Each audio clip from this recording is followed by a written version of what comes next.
You're listening to Spring River Chronicle. Audio on the go. First National Banking Company. Get checking that pays with Super Plus Checking at FNBC. Justifiable homicide. Investigators rule shooting was justified and in self-defense after reviewing evidence. By Lauren Siebert. Authorities responded to a shooting at a residence just north of Cave City in an area known as Maxville on December 4. Upon arrival, officers stated the family had moved to the residence next door and the body of the victim, 37-year-old Brian Brinkley, remained in the yard. When Coroner Doug Wortham arrived at the scene, he pronounced the victim dead at 4:15 p.m. The victim was placed in a body bag and removed from the scene by the coroner to Heath's funeral home, to be held for the Arkansas State Medical Examiner's Office. Upon investigating, Gerald Sutton, a friend of the victim, was questioned by phone by officers. Sutton stated Brian Brinkley had stopped by his residence in Pfeiffer on Sunday to use his phone. Sutton also said Brian had told him to listen in on the phone conversation between himself and his father Doug Brinkley. Sutton stated he would not, and Brian insisted, saying he screwed me out of everything I had. After calling his father, Brian Brinkley turned to Sutton, telling him to take care of himself and that he would handle the matter himself.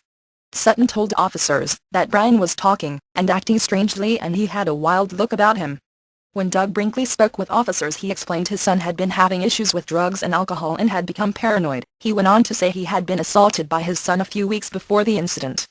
Doug Brinkley stated that after the death of his former wife Maddie in 2009, his son had wasted nearly $100,000 of his inheritance on drugs and gambling.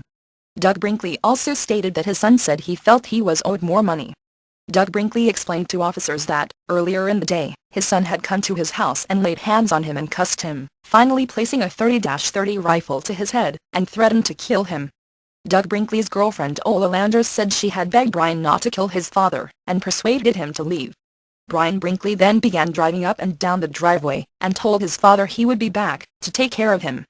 Doug Brinkley told officers that, in fear of his life, he had gotten out his guns, in case his son returned to kill him. According to police records, Doug Brinkley stated that about 45 minutes later Brian returned to the home, and Doug Brinkley told Landers to go inside for fear of what might occur. According to reports, Doug Brinkley told officers he saw his son with a gun in his hand when he pulled in the driveway. He fired 3 or 4 rounds from the .30-06 at the windshield of the vehicle to deter him. Brian Brinkley then rolled out of the vehicle onto the ground. He then tried to get back into his vehicle to retrieve his gun, at which point Doug Brinkley fired an additional 2 rounds with a .45 cal pistol, killing his son. Investigators stated Doug Brinkley was justified in shooting his son. According to authorities, no 911 call was placed.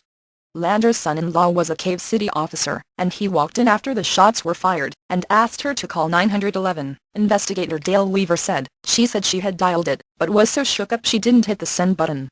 According to prosecuting attorney Henry Boyce, no charges will be filed in this case.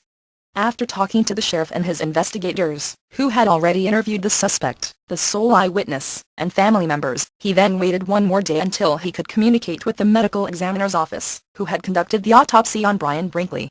By Tuesday noon I had a lengthy conference with the medical examiner, who had conducted the autopsy, Dr. Frank Peretti, who confirmed that the wounds on the victim's body were consistent with the story that the father, Doug Brinkley, gave, Boyce said. Based upon the medical examiner's corroboration and my understandings of the evidence at the scene, there was no question in my mind that the shooting was justified. It was self-defense. Thanks for listening to Spring River Chronicle Audio on the Go. Be sure to subscribe to the paper and check us out online at myspringriver.com.